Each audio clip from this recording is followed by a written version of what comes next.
4, 3. We'll do it live!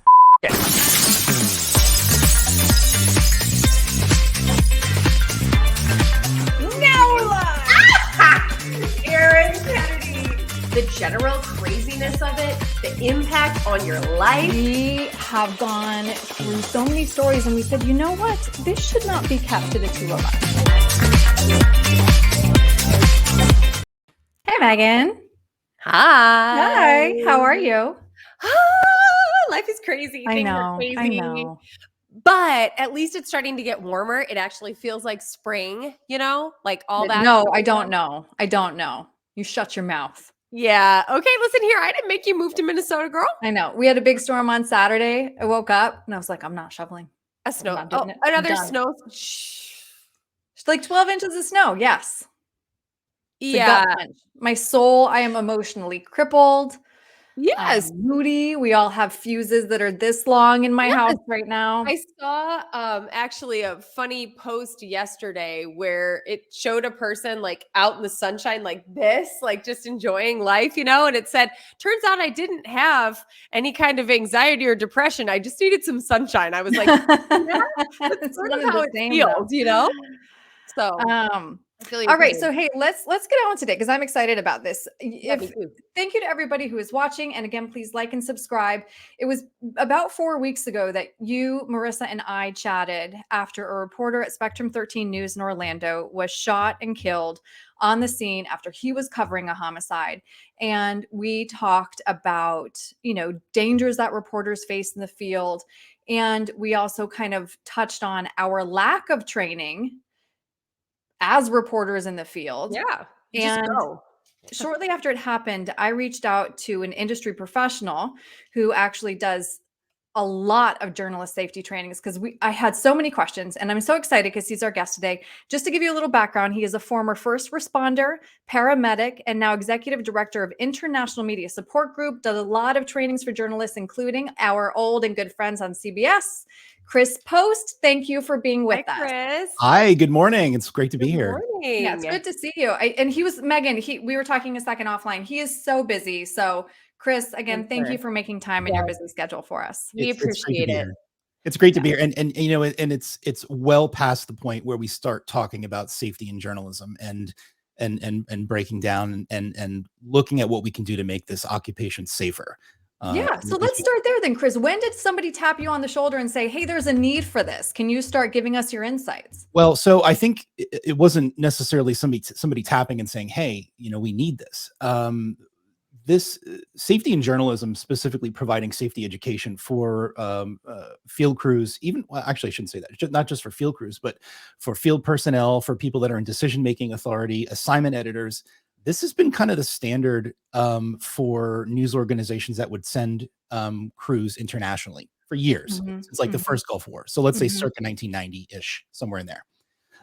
And so this is something that was really done heavily out of the UK. And the type of safety training was primarily for combat type, going to war, that type of stuff. And I had familiarity with that. I understood kind of how that worked and how that fit together because of my background.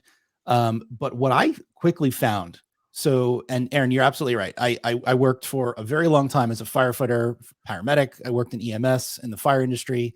I worked here in the US. I worked in Antarctica, which I heard your comment about the snow. I love the snow and I miss it. Antarctica, you'd have to. Yeah. So that a weird thing happened in my life. I decided that I wanted to do something different, and I left public safety and I got involved in photojournalism. And I worked as a photojournalist for a television station here in Market 4 in the Philadelphia area for a number of years. And I still do occasionally pick up the camera and go and work a shift and cut a pack. And I kind of miss it, doing all the safety training. But what I realized was that all the skills that I learned as a responder, everything that kept me safe, everything that was drilled into me, situational awareness, understanding how quickly things can change, what to look for, all the dynamics of human interaction, verbal de-escalation. I was using those skills every single day that I worked. Yeah, I bet. Yeah. And then I quickly realized that colleagues were looking at me and turning to me and saying, hey, what what do I do in this situation? It was kind of like that secret conversation, like, hey, I'm not really sure about getting harassed online. What should I do? How do I protect myself? Well, this is what we can do. And so that's kind of how this all started. And it's been an interesting ride ever since. It is so needed, though, Chris.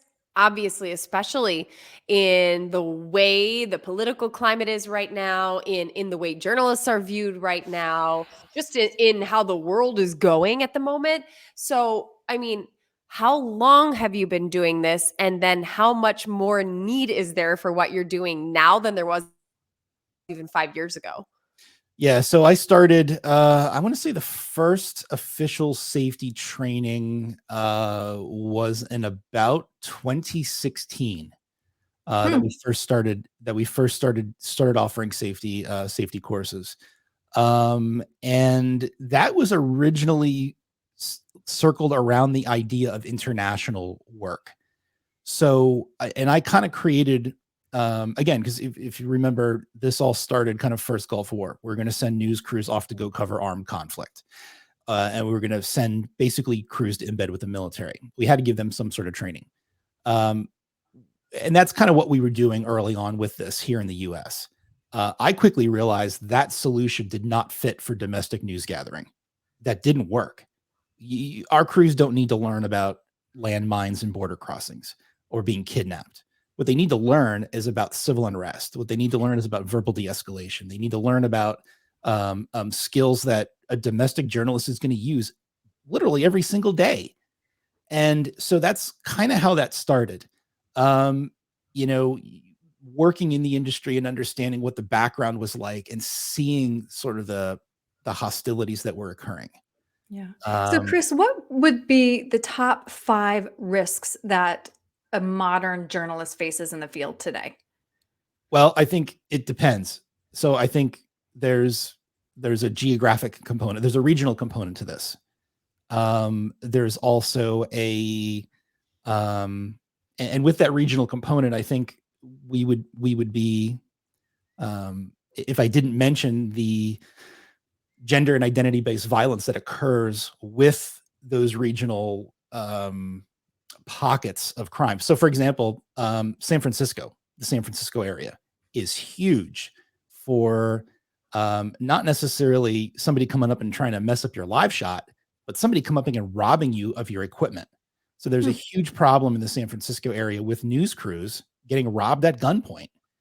And so, I think it depends when you start looking across the US. If we're going to look at this generically across the US without, this hyper focus of regional problems, I think we have the potential for civil unrest. So I think that's one of the top items. Especially now, right? Right. Especially now. And civil unrest doesn't happen all that often. And, it's something that is problematic, and it's something that journalists have to deal with. And depending on where it occurs, anywhere in the US, you may have a journalist going out to cover that who has never done that before, who has only ever seen video of a protest online or scrolling through, seeing a news source, and there's protest video from something that happened 6 states away. And now they're being thrust into it. So I think there's the possibility of civil unrest, it's high probability, but low occurrence, which is good. I appreciate that. I wanted to show one clip, Chris, that you had mentioned. Sure. The big issues when reporters are in danger always make the headlines, as well they should. This was going around Tori. last year. This was a reporter who, Chris, correct me, was she an MMJ, so a multimedia journalist out by herself? She was, Tori Yorgi, yeah. And she's, you're exactly right. So we'll watch this real quick. To start a live report on havoc caused by the icy weather. Oh, God. Yeah. I still cringe at that. And that is so hard to watch, but it is. And that was something that we had brought up when Marissa, Megan, and I were talking about how it used to be, Chris, that you would go out with your producer and your photographer and then a truck operator and this and that. And now those 4 people are one.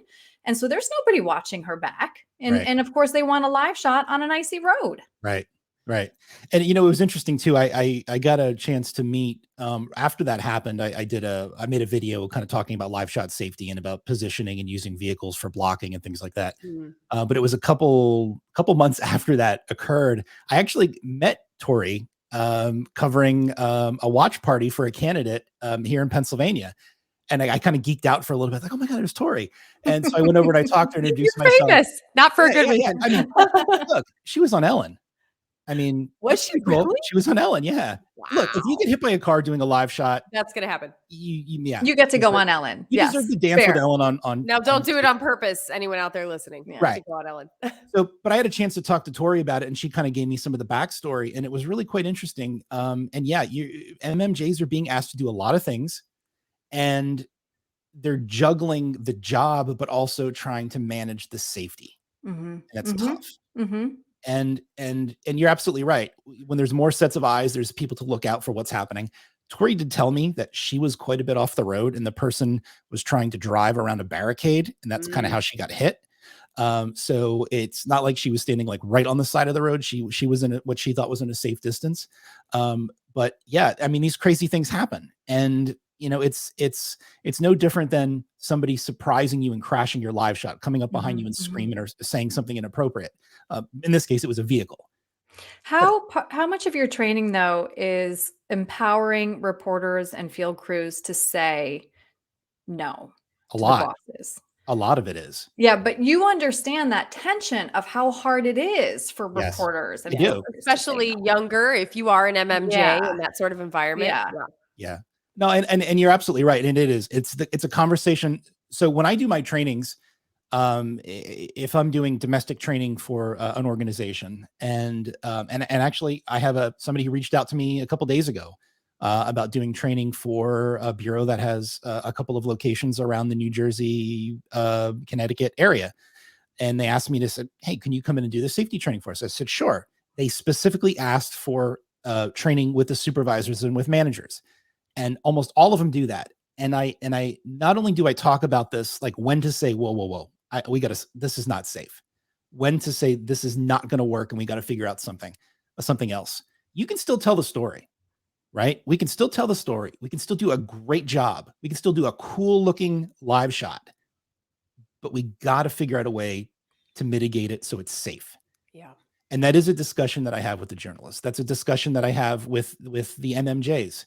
And the some of the young MMJs are really looking to make their mark in the industry so they can move up in markets. Of course. Yeah. And so it's like, they're looking at this like, all right, well, do I take this risk? Mm-hmm. And some of that is like, okay, let's figure out what's an acceptable risk and what is not an acceptable risk. And then also having the discussion with managers that when your personnel say, I don't feel safe being here. Don't think that they're just trying to get out of doing a live hit. Don't think that they're just trying to be lazy. You're not there. And you don't know what it's like. You don't know who's coming up and creeping on them. You don't know who's watching them from a distance, who is potentially going to harm them. We don't know. So it's very much having that discussion with the journalists themselves, but with also the newsroom managers that look, this is not, you got to trust your crews. They're not trying to weasel out of something. You're not there. You don't know what it's like. Mm-hmm. And give them that benefit Mm-hmm. of the doubt that if they don't feel safe, let's figure out a way. If you don't feel safe at the scene of a homicide, all right, great. Maybe you're going to go do your live hit in front of the police station. Guess what? It still looks the same. The viewers don't care, No. but it's safer. And you have to have that discussion. You have to have that understanding. And for news directors and for managers who don't think that that's appropriate, that we should be considering safety or we should be augmenting what we're doing or even allowing our field personnel to do that, I say shame on them. Because it's, if you want to keep and retain people in this industry, we have to make it safe for them. We have to make it safe, and we have to make them feel safe, not artificial BS safe. But we have to make them feel real safe and empower them to make smart decisions. We're paying them money to go out and report and work. They're tools. Let them use their brain. Let them use their intuition. Let them use their senses that something's not right to work with the reporting. So I have a question for you, Chris, because I didn't really, I mean, of course, on any live shot, you could feel at risk for any reason. But primarily in my old world, it was weather related stuff, right? So what do you say to those types of things? Because I can't even tell you how many people have said, you were that dumb person out in the middle of a hurricane. And I'm like, yeah. Yeah, that's the story where you do kind of have to be there though, Chris, right? I mean, you can't talk about how big the waves are when you're in front of the police station. So what do you do? So, I mean, I think, so it's interesting. A few minutes ago, you asked me about the top 5 like threats, right?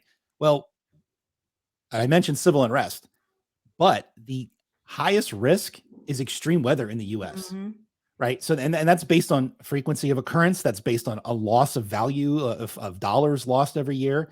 And whether you believe in climate change or not, storms and these extreme weather events are getting more and more frequent and bigger and bigger.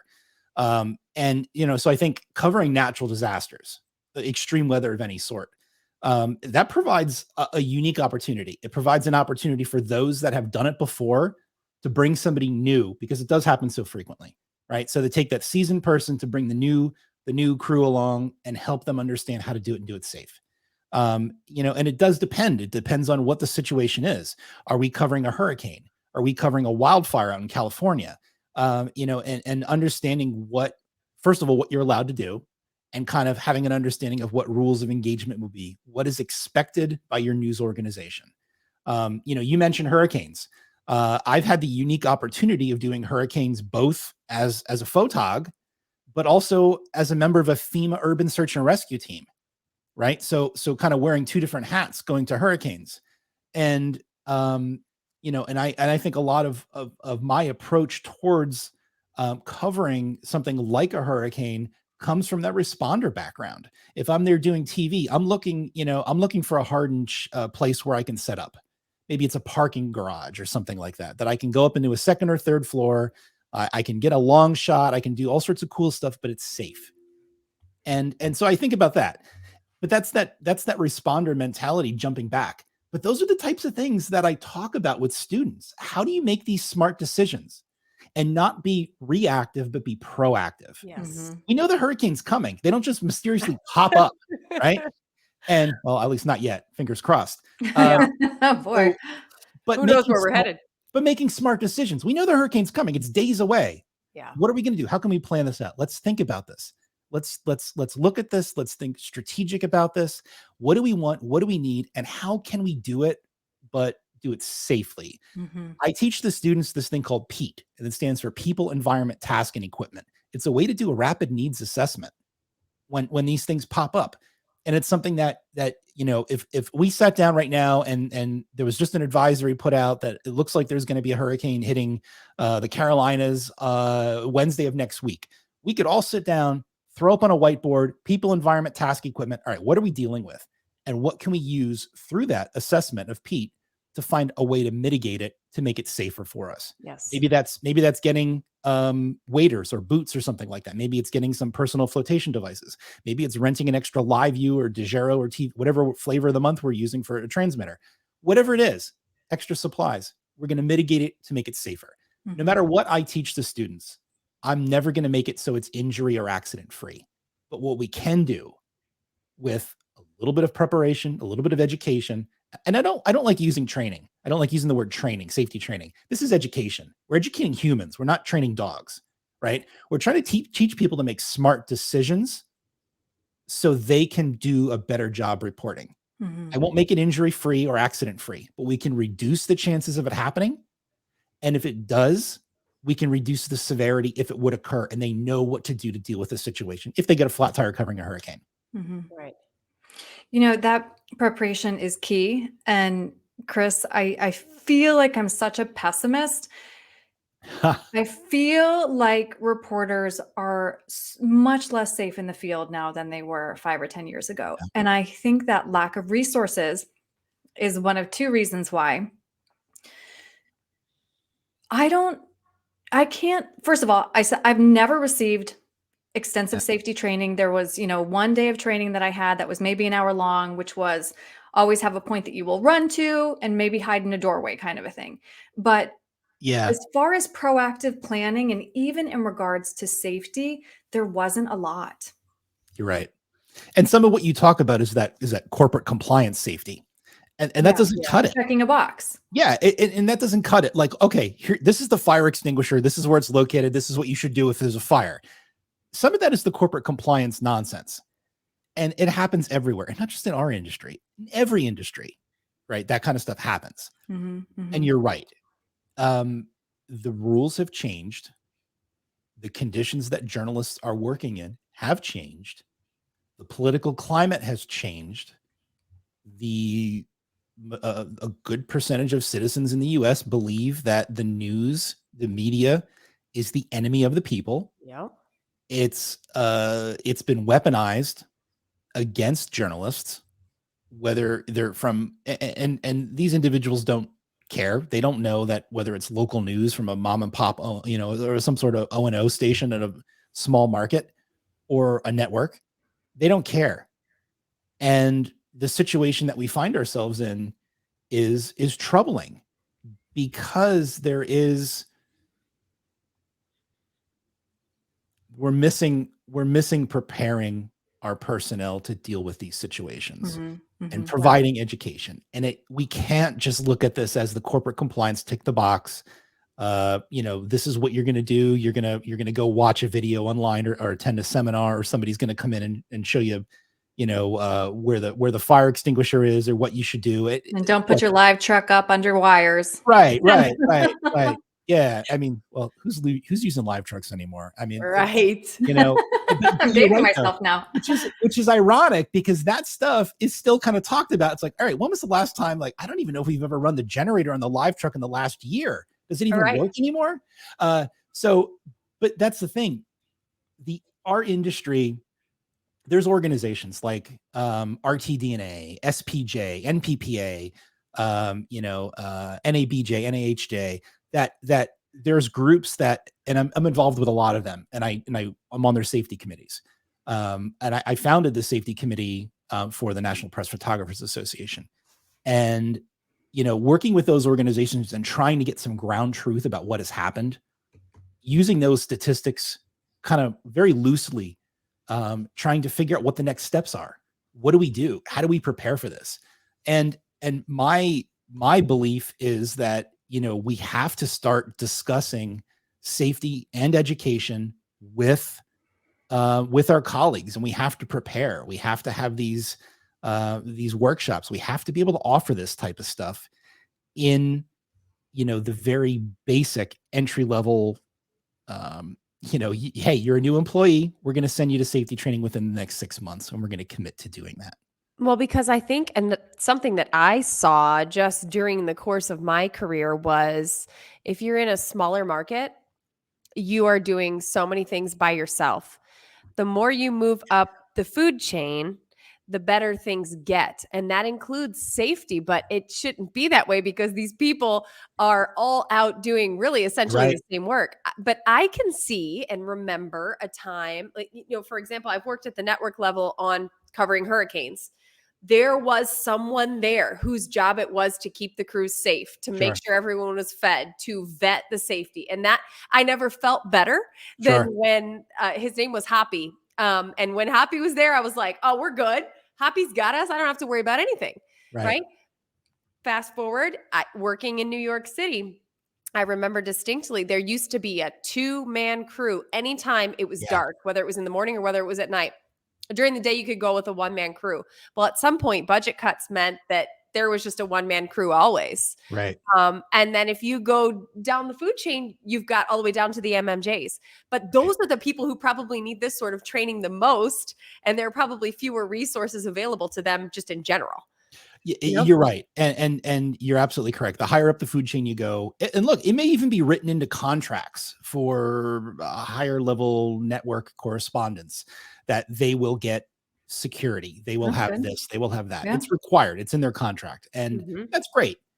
But you are absolutely correct. We are missing the mark with providing the most, let's just say this, the vulnerable, those that are in a situation where they're by themselves, where they're in a small market, where they don't have an extra set of hands, where even if they were out covering something, they did not feel safe, and they asked for help, there's nobody to come. There's nobody to go out with. And they're less savvy, and they're Yeah. younger on top of it all, and they're more Yeah. willing to put themselves in those dangerous situations because, like you said earlier, Yeah. they want to prove themselves. You know, it's funny you mentioned hurricanes. When I think I was in the Florida Keys, and I can't remember what, I was there with FEMA, and I met a young MMJ who was standing in floodwater after the hurricane, in a dress, and she was wearing Crocs, and she was doing her thing, and very good at her job. I was listening, kind of like what she was doing, what she was saying, and when she wrapped up and she was kind of folding her stuff up, I introduced myself. I said who I was. I'm like, hey, do you want to come over here and get decontaminated? She's looking at me. She's like, decontaminated? What are you talking about? I said, yeah, we could hose your legs off. And she's looking at me like I got three eyes. I said, well, you're standing in floodwater. She's like, well, yeah, it's just water. I said, do you realize there's flesh-eating bacteria in here? Do you realize God knows what else? Sewage, there's fuel, there's decomposing animals, decomposing humans, all sorts of nasty stuff. And she's kind of like, she's looking at me, she's getting a little green. And I'm like, yeah, let's just come over here. And we hosed off her legs for her. And she's like, oh, I never knew that. I never knew that I shouldn't be in direct contact with floodwater. I said, yeah, I mean, literally flesh-eating bacteria. Come on. There's a lot of things that can ruin your day. Certainly flesh-eating bacteria is something you don't want to deal with. Right. Right. Miss your slot, fine. But flesh-eating bacteria, no, we're not. Forget it. But yeah, if you don't know, you don't know. Right. And that's not her fault. No, absolutely. It's absolutely So not. now let's though talk through these consequences, Chris, because Sure. again, you and I were talking offline about how reporters are leaving in droves from, the industry. And I would point to safety as being among the top three reasons. Safety, stress. Lack of safety. Yeah. Yes. Yeah. And I think you're right. And I think, look, if you are empowered and in your job and your career, to do a good job. And I think to most extent we are, from the reporting, from the camera craft, from the journalism side of things. I think we're very good at that. But when it comes to safety, nobody gets talked to about safety. Yeah. Even some of the J schools around the country, maybe they talk very briefly and generically about safety, but nobody encourages this discussion, this open discussion about safety. And I think people, because of that, they're fearing for their life, and they weigh it. Is this worth it? Is this worth? And the answer is Yeah. no. Is this worth working in some sort of small market, getting paid? I don't want to say bare minimum, but yeah, maybe bare minimum. $18,000. Yeah. Right. Just barely making ends meet. Right. Yep. Having to call home and borrow money from mom and dad to make your, rent payment. And now they're in a situation where they're getting screamed at. They're getting somebody stalking them. And because of that, because they don't feel safe and they don't feel empowered to put safety as a priority, people are leaving the occupation. Yeah. Yeah. And that is so incredibly unfortunate. I after January 6th, I was working with a very good friend who, she was a reporter, worked with me regularly, and we covered an event on a Saturday. And I'm old enough to be her dad, but she was kind of like the little sister I never had. And we were getting ready to cover this event, and I talked her through how to put on a ballistic vest underneath her clothes, like how to hide it. And it broke my heart. And it still does. Like, to think that we've gotten to that point. Yeah. That we have to consider doing that. And my friend has since left the business. And she was an amazing, putting on a vest will do that to you. amazing reporter. Right. And it was like, wow, like what the hell has happened in this industry? Right. That we're now at this point. And it hurts. Like, it hurts to think that people are leaving. And I don't blame anybody who wants to step away from this. Not at all. Because you got to do what you have to do is for best for you and your family and yourself. And mental health. We definitely don't talk enough about mental health and the impacts of it on the job. Right. And people step away, and that's fine. But what I do think we could do is a better job of empowering people to feel that they're safe and to make these smart decisions. Well, Chris, at least you are part of that change. And Megan and I are so grateful that you are still in the trenches and keeping people safe. I want to point everybody to your website, journalistsafety.com, right? Yep, that's correct. Okay. And not only great resources for corporate people and newsrooms, but also a lot of public resources as well. And again, Chris, I'm so glad that you're doing this. I'm so glad you came on today to chat with us because I wish that I had met you 20 years ago. Yes. Might have felt better doing some of the live shots. Yeah. Look, if we're either going to be part of the problem or we're going to be part of the solution, and I want to be part of the solution, because And if we you don't are. tell these amazing stories, then we're missing out, and that's a chisel away at democracy. So And Exactly. yeah, so Exactly. All right. thanks for having Chris me. Post, thank you so much for being Thank with you, us today. Chris. We This was appreciate it. wonderful. Thank Thanks. you. All Bye, right. everybody. Bye-bye.